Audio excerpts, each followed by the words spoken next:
लालची आदमी की कहानी। यकीन मानिए यह कहानी आपको एक बड़ी सीख दे जाएगी।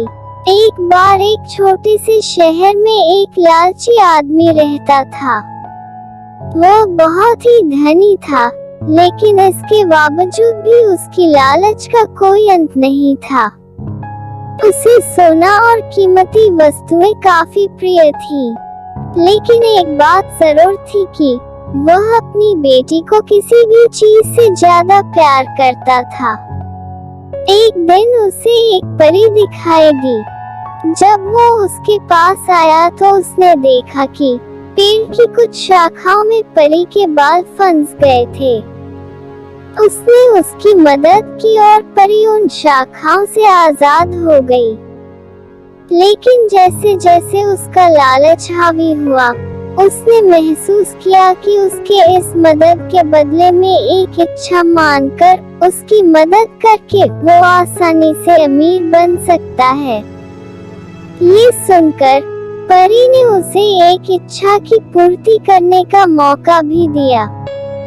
ऐसे में उस लालची आदमी ने कहा कि जो कुछ मैं छूऊं वो सब सोना हो जाए।